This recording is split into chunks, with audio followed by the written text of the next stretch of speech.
وَإِذَا قُرِئَ الْقُرْآنُ فَاسْتَمِعُوا لَهُ وَأَنصِتُوا لَعَلَّكُمْ تُرْحَمُونَ۔ اعوذ باللہ من الشیطان الرجیم، بسم اللہ الرحمن الرحیم۔ السلام علیکم ورحمۃ اللہ وبرکاتہ۔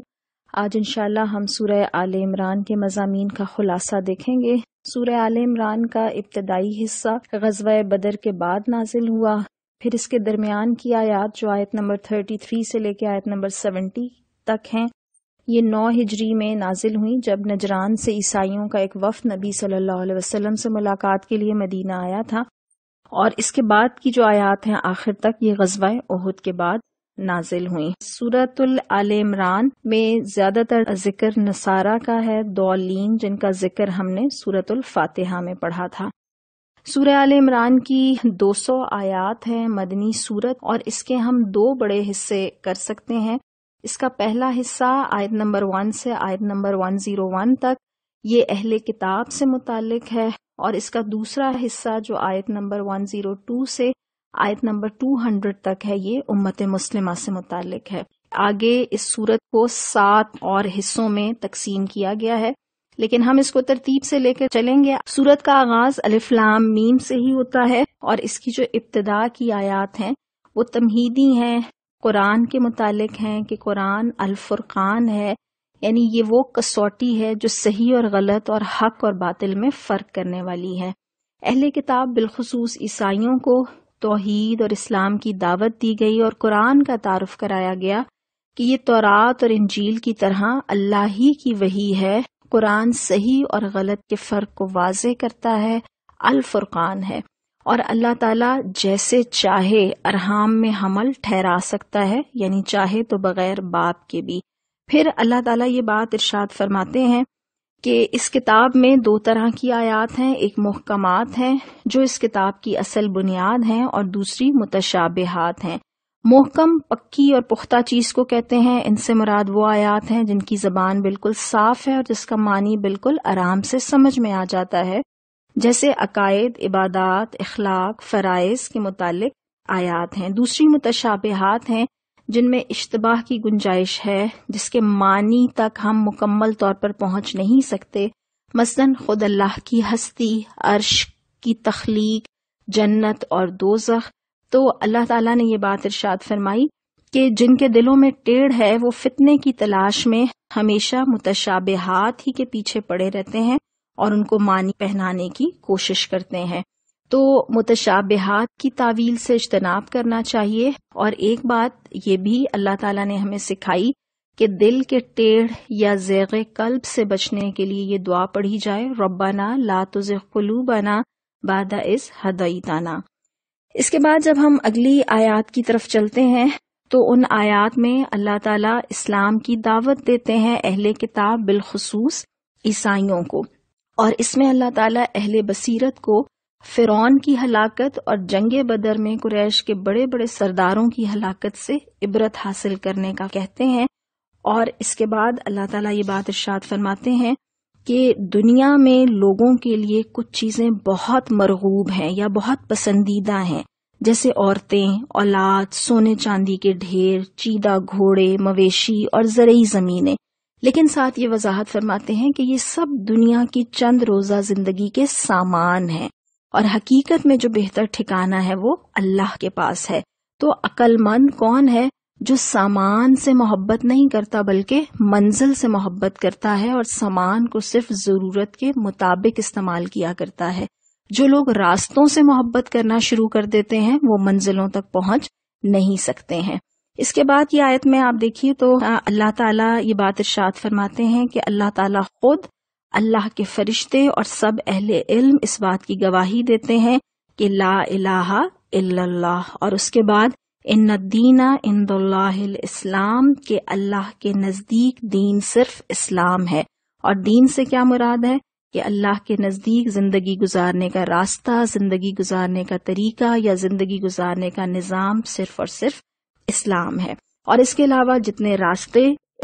لوگوں نے اختیار کر رکھے ہیں وہ درست نہیں ہیں۔ اس آیت کے بعد آگے اللہ تعالیٰ ارشاد فرماتے ہیں اہل کتاب اور مشرکین سے کہ کیا تم اسلام لاؤ گے اسلم تم. ساتھ آگے چلیے تو آیت نمبر جو ہماری آتی ہے 26 اور 27، اس میں اللہ تعالیٰ یہ بات ارشاد فرماتے ہیں کہ اللہ جسے چاہے حکومت دے اور جس سے چاہے چھین لے، جسے چاہے عزت بخشے اور جسے چاہے ذلیل کر دے، تو تم کافروں کو اپنا رفیق اور دوست نہ بناؤ، یعنی عزت اور حکومت کی طلب میں ان کے پاس نہ جاؤ. یہاں ایک بات ذہن میں رکھیے گا کہ ایسا نہیں ہے کہ مسلمانوں کو انفرادی طور پر غیر مسلموں سے تعلق اور رابطے یا انسانیت کے حقوق ادا کرنے سے منع کیا جا رہا ہے. یہاں اہل کتاب سے مراد وہ قوتیں ہیں جو مسلمانوں کی مخالف ہیں، اور غزوہ بدر کے بعد جو اہل کتاب بالخصوص یہود مدینہ میں موجود تھے، انہوں نے مسلمانوں کی کھل کے دشمنی شروع کر دی تھی.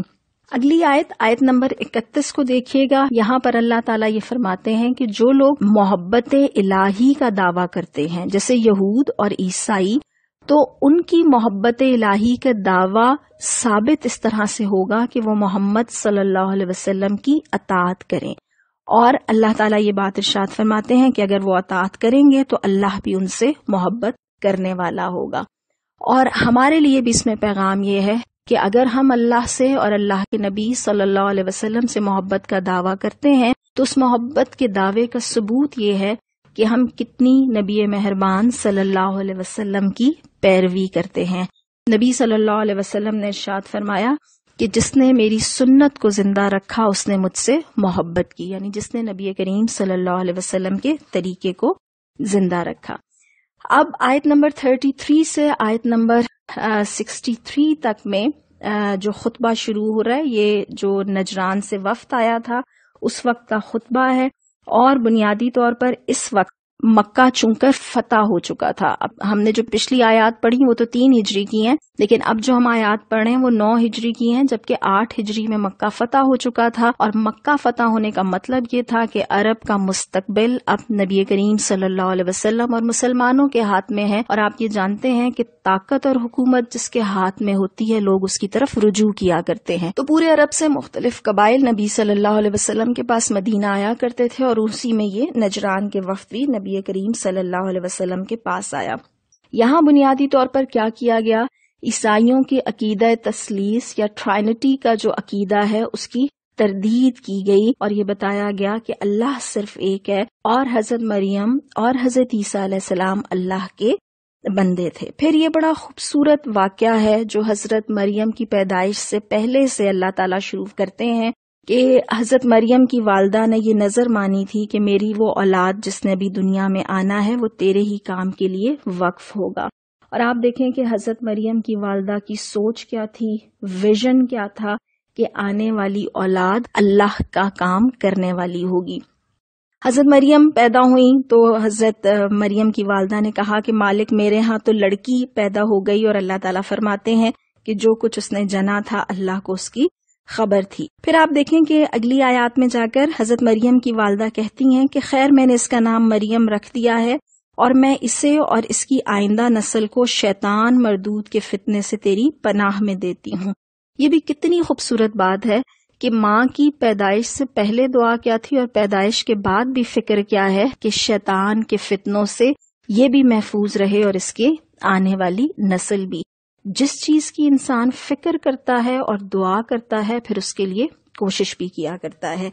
پھر آپ کو معلوم ہے کہ آگے اس پورے واقعے کی تفصیل کہ حضرت مریم بیت المقدس میں اللہ کی عبادت کیا کرتی، حضرت زکریا جو ہیں وہ ان کے سرپرست بنائے گئے، اور حضرت مریم کے پاس جب کھانے آیا کرتے تو حضرت زکریا کو تعجب ہوا. حضرت زکریا علیہ السلام نے بڑھاپے میں اولاد کے لیے اللہ تعالیٰ سے دعا کی. وہ بوڑھے ہو چکے تھے، بیوی ان کی بانجھ تھیں. اللہ نے ان کو معجزانہ طور پر حضرت یحییٰ کی شکل میں بیٹا عطا کیا. اور یہاں عیسائیوں کو یہ بتایا گیا کہ حضرت عیسیٰ نعوذ باللہ اللہ کے بیٹے نہیں بلکہ معجزانہ طور پر بغیر باپ کے پیدا کیے گئے ہیں، جس طرح حضرت یحییٰ کی پیدائش معجزانہ طور پر حضرت زکریا کے بڑھاپے میں ہوئی. اس کے بعد آگے چلیے تو اگلی آیات میں حضرت عیسیٰ کی پیدائش اور ان کے معجزات کا تذکرہ ہے، اور اس کے بعد آگے ہم جس موضوع کو دیکھیں گے وہ یہ موضوع ہے کہ حضرت عیسیٰ علیہ السلام نے خود یہ بات فرمائی کہ اللہ سے ڈرو اور میری اطاعت کرو، اللہ میرا رب بھی ہے اور تمہارا رب بھی،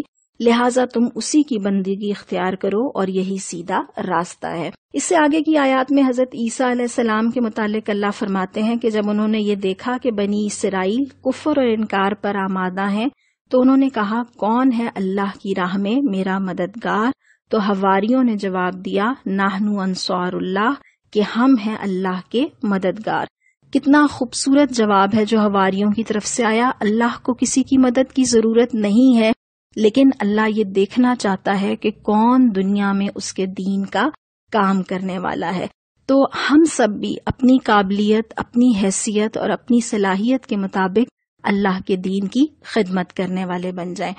ان میں آگے جا کر اللہ تعالیٰ نے عقیدہ تثلیث کی تردید کے لیے حضرت آدم علیہ السلام کی مثال بھی پیش کی کہ انہیں بھی اللہ تعالیٰ نے نہ صرف بغیر باپ کے بلکہ بغیر ماں کے بھی معجزانہ طور پر پیدا کیا تھا۔ اس ساری بات کے بعد دعوت مباہلہ دی گئی کہ ان تمام دلائل کے باوجود اگر عیسائی اسلام کی دعوت کو تسلیم نہیں کرتا تو پھر اس سے مباہلہ ہو سکتا ہے، اور وہ یہ کہ ہم اپنے بیوی بچوں کے ساتھ آئیں اور وہ بھی اپنے بیوی بچوں کے ساتھ آئیں، اور اس کے بعد قسم کھائی جائے کہ جو جھوٹا ہو اس پر اللہ کی لعنت ہوگی۔ اب آگے چلیے تو آگے آیت 64 سے ہم اگلی چیزوں کو دیکھنا شروع کرتے ہیں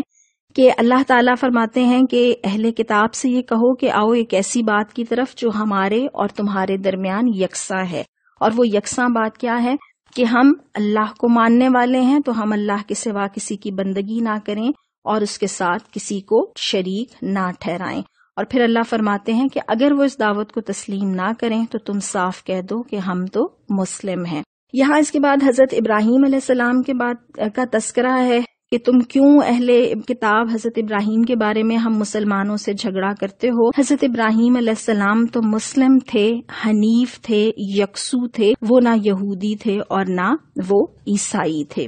آگے کچھ جو شرور ہیں جو اہل کتاب کی طرف سے پھیلائے جاتے تھے اس کی بھی بات آئی کہ اللہ تعالیٰ فرماتے ہیں کہ اہل کتاب میں سے ایک گروہ کہتا ہے کہ اس نبی کے ماننے والوں پر جو کچھ نازل ہوا ہے اس پر صبح ایمان لاؤ اور شام کو انکار کر دو، شاید اس ترکیب سے یہ لوگ اپنے ایمان سے پھر جائیں۔ یہ فتنہ پردازیوں کی ایک مثال ہے، یہ ایک چال ہے کہ لوگوں کو بدل کرنے کے لیے پہلے اقرار کرو اور پھر انکار کر دو۔ اور اسی طرح سے یہ تعصب بھی ان کا بتایا گیا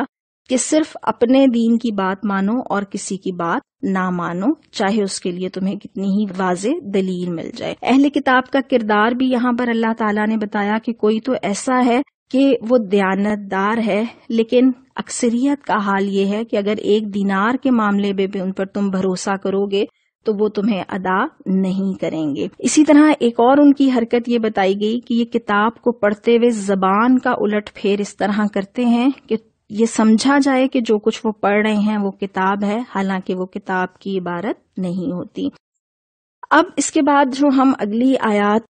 دیکھنا شروع کریں گے اس میں اللہ تعالیٰ ارشاد فرماتے ہیں، یہ 4 پارہ شروع ہو رہا ہے کہ تم نیکی کو نہیں پہنچ سکتے جب تک کہ اپنی وہ چیزیں خدا کی راہ میں خرچ نہ کرو جنہیں تم عزیز رکھتے ہو۔ یاد رکھیے گا کہ نیکی کی اصل روح اللہ کی محبت ہے، ایسی محبت کہ اللہ کی رضا کے مقابلے میں کوئی چیز عزیز تر نہ ہو۔ جس چیز کی محبت آدمی کے دل پر اتنی غالب آ جائے کہ وہ اسے خدا کی محبت پر قربان نہ کر سکے تو وہی بت ہے۔ اس کے بعد آگے ہم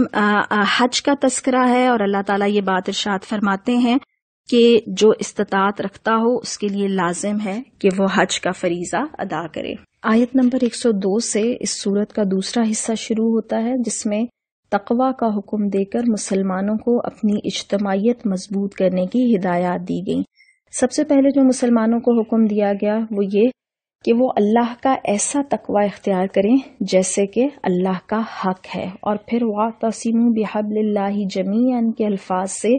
اللہ کی رسی کو اجتماعی طور پر مل کر پکڑنے کی ہدایت کی گئی۔ ساتھ یہ بھی کہ مسلمانوں کے اندر ایک ایسی جماعت ہونی چاہیے جو نیکی کی طرف بلائے اور بھلائی کا حکم دے اور برائی سے روکے، یعنی دعوت و تبلیغ ایک اجتماعی فریضہ ہے۔ امت مسلمہ کو خیری امت کہا گیا کہ اس کا نصب العین امر بالمعروف و نہی عن المنکر ہے۔ اس امت مسلمہ کو میدان میں اس لیے لایا گیا ہے کہ وہ دوسرے انسانوں تک اسلام کا پیغام پہنچائیں، ان کو نیکی کا حکم دیں اور برائی سے روکیں، اور اہل کتاب سے بھی درد مندی کا اظہار کیا گیا ہے کہ اگر وہ بھی اسلام لے آئیں تو کتنا اچھا ہو۔ اس کے بعد اہل کتاب کے شر کی بھی مثالیں دی گئیں اور ان کے اندر پوشیدہ جو کچھ لوگ خیر کے علمبردار ہیں ان کی بھی مثالیں دی گئیں۔ مسلمانوں سے یہ کہا گیا کہ وہ غیر مسلموں کو رازدار نہ بنائیں، یہ اسلامی ریاست کی خارجہ پالیسی ہے، اور مسلمانوں پر یہ واضح کیا گیا کہ تم اہل کتاب سے محبت کرتے ہو لیکن اہل کتاب تم سے محبت نہیں کرتے ہیں۔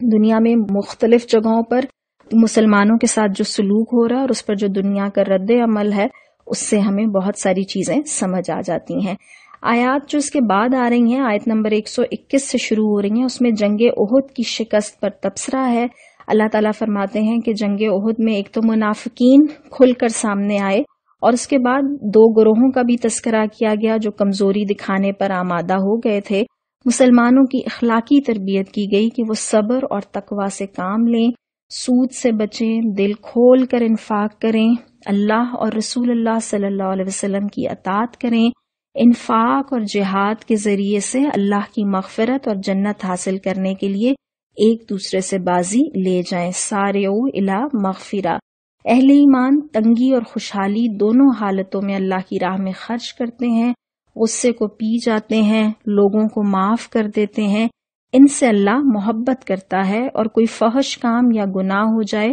تو یہ اللہ مغفرت طلب کرتے ہیں، گناہوں پر اصرار نہیں کرتے، انہیں مغفرت اور جنت عطا کی جائے گی۔ یہ وہ صفات ہیں جو ہم اپنے سامنے نوٹ کر لیں کہ انشاءاللہ ہم نے ان کی طرف اپنے آپ کو بڑھانا ہے۔ مسلمانوں کو تسلی دی گئی کہ ایمان کا مظاہرہ کریں گے تو وہی غالب رہیں گے، اور احد کی شکست کا مقصد واضح کیا گیا کہ اللہ تعالیٰ سچے مومنوں کو چھانٹ لینا چاہتا تھا، اور جنگ میں ثابت قدمی کا مظاہرہ کرنے اور اللہ سے مضبوط تعلق رکھنے کی ہدایت کی گئی۔ انہی آیات میں آگے چل کر صحابہ کرام کی تربیت کی گئی کہ اگر رسول صلی اللہ علیہ وسلم کی موت یا شہادت ہو جائے تب بھی دین اسلام کو چھوڑا نہیں جا سکتا، اور مسلمانوں کو خبردار کیا گیا کہ وہ کافروں کی اطاعت کر کے نقصان اٹھائیں گے، اور مسلمانوں کو تسلی دی گئی کہ اللہ ان کا مولا ہے، یعنی سرپرست ہے، اور وہ کافروں کے دلوں میں رعب طاری کر دے گا۔ احد میں مسلمانوں کی شکست کی کچھ بنیادی 5 وجوہات بتائی گئیں۔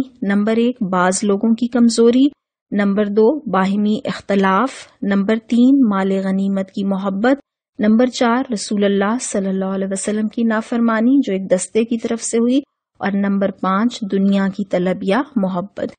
جنگ احد میں منافقین کا کردار اور ان کی ہوس اقتدار کا تذکرہ بھی کیا گیا کہ منافقین اپنے آپ کو قیادت کے لیے رسول اللہ صلی اللہ علیہ وسلم سے زیادہ بہتر سمجھتے تھے، لیکن نبی کریم صلی اللہ علیہ وسلم کو یہ حکم دیا گیا کہ بطور قیادت، بطور لیڈرشپ، آپ صلی اللہ علیہ وسلم کے پاس سب سے بڑی اللہ کی نعمت یہ ہے کہ آپ نرم مزاج ہیں، لہٰذا آپ صلی اللہ علیہ وسلم توکل اور باہمی مشاورت سے کام کیا کریں۔ اور آپ کو کاموں کی ترتیب یہ بتائی گئی کہ پہلے مشورہ کیا جائے، پھر فیصلہ کیا جائے، اور پھر فیصلے پر توکل کیا جائے۔ اس کے بعد آگے اللہ تعالیٰ یہ بھی فرماتے ہیں کہ اللہ تعالیٰ نے نبی کریم صلی اللہ علیہ وسلم کو مبعوث کر کے دراصل مومنین پر احسان کیا ہے، اور اس کے بعد منافقین کی چند صفات بتائی ہیں اور سچے مسلمانوں کی ہمت افزائی بھی کی گئی ہے۔